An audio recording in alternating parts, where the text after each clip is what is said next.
दुनिया भर के करीब सभी देश अपने आंतरिक और बाहरी सुरक्षा के लिए कड़े बंदोबस्त करते रहते हैं। भारत भी इसे अछूता नहीं है।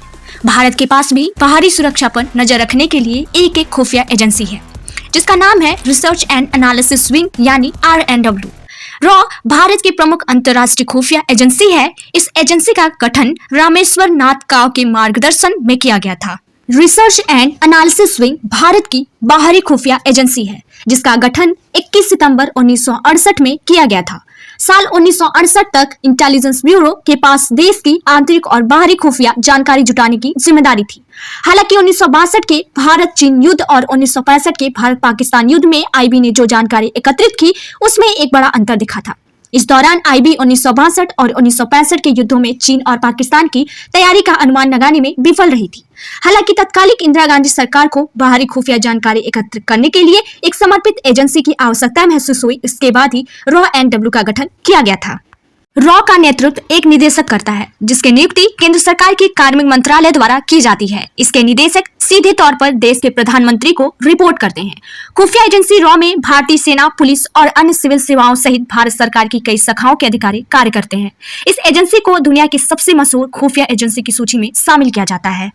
एजेंसी का प्राथमिक कार्य विदेशी खुफिया जानकारी जुटाना, आतंकवाद का मुकाबला करना, देश के खिलाफ विदेशी साजिशों को नाकाम करना, भारतीय नीति निर्माताओं को सलाह देना और भारत के विदेशी सामरिक हितों को आगे बढ़ाना है।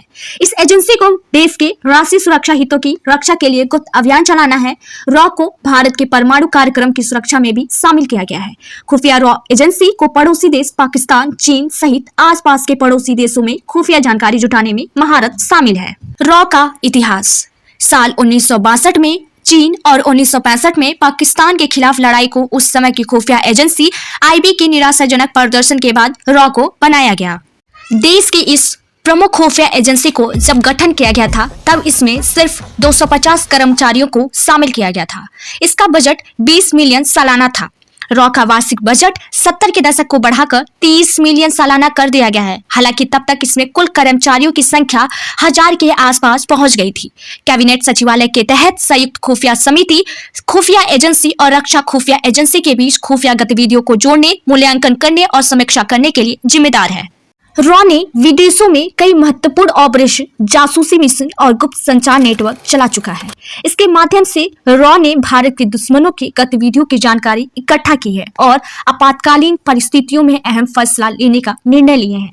इसने भारत सरकार को अपनी सुरक्षा को मजबूत करने के लिए नवीनतम जानकारी प्रदान की है।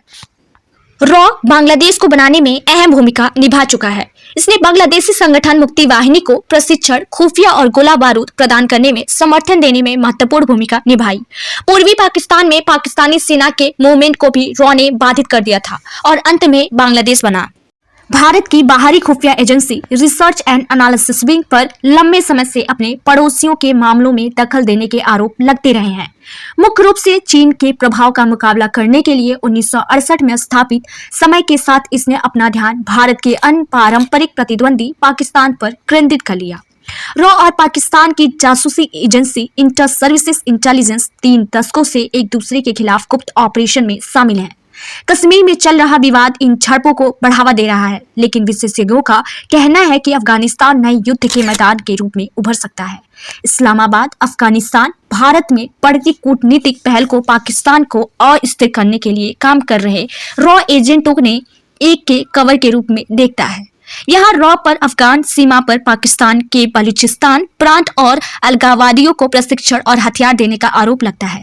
रॉ इन आरोपों का हमेशा से खंडन करता आ रहा है। रॉ ने भारतीय सेना और अन्य भारतीय सुरक्षा और खुफिया एजेंसियों के साथ बांग्लादेश के निर्माण में बहुत महत्वपूर्ण भूमिका निभाई।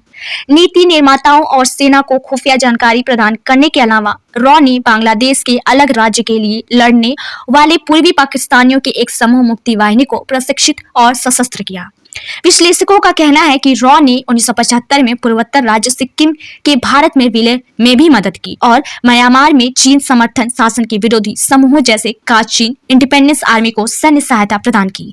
लेकिन श्रीलंका में तमिल अलगाववादी समूह लिबरेशन टाइगर्स ऑफ तमिल इलम LTT को समर्थन देने के कारण ही रॉ को मानवाधिकार संगठनों से बहुत आलोचना झेलनी पड़ी।